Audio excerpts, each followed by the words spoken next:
Hey, Buck, the movie buff, back here to talk about Beetlejuice, and I won't say it a third time. Just watch me. But that is the actual name of the follow up to the Tim Burton classic with Michael Keaton and Winona Ryder. And let me tell you, amazing.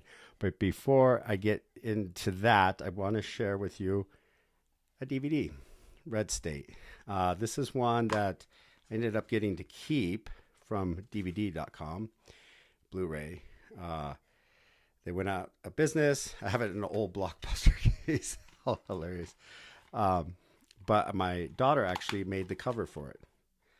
Yeah, I didn't have a cover because I just had the DVD in the sleeve. But this Kevin Smith masterpiece, I think maybe one of my favorite films from him, is a must-see. Maybe somewhat loosely based on stuff like Waco and David Koresh, that whole kind of religious mentality and arming and a post-apocalyptic kind of mindset that they have for what's happening, and they're there as saviors. But there are some twists and turns you will not be expecting. John Goodman's in it, who's amazing, and many others, many other familiars you'll see from other Kevin Smith flicks. But it's really hard to talk about without spoiling because I thought I was watching something else, and until it started to have plot twists. Okay, as I do, I like to share that, but I'm going to get back to the movie BJ and BJ. It's great. It's one of those flicks where I'll tell you, Zoolander was good. So was Zoolander 2. I'm not sure which one was better. Okay, yeah, you have the classic, the original by Ben Stiller. But I really, as I watched that with my family, and they all agreed, it was just as good. It was just like nice to see some more of the story and the humor. And that's about how I would describe this newest release from Tim Burton with Michael Keaton, Winona Ryder, and many of the actors. I think they got them all to come back, and then some new ones. It's a fresh plot.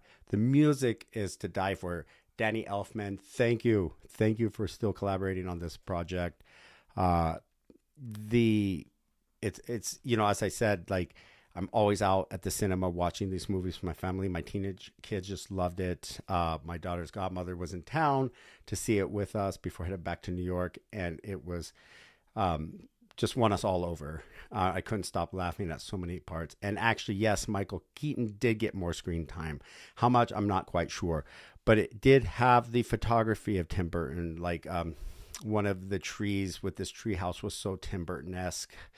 What I really like too, with the day and age we're in terms of CGI and the ability to make amazing computer generated effects, images, they kept the campy feel of the cult classic, kind of stop motion puppeteer, or just like however they made the original creatures come to life on screen. It felt much more like that than some kind of computer generated image from Pixar and DreamWorks and everything we're used to seeing now through Industrial Light Magic, etc. It had that same feel of the original movie.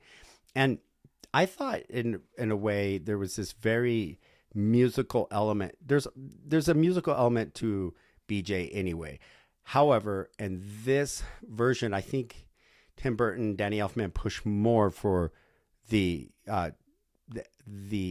essentials of a musical in a movie. They really did. It felt like that. Without spoiling, there is a Soul Train. Soul Train is in the movie, and you can imagine where people's souls go. And it is a train. So that was a pretty cool element. I don't think that's a spoiler, but when you watch these, you have to be careful anyway.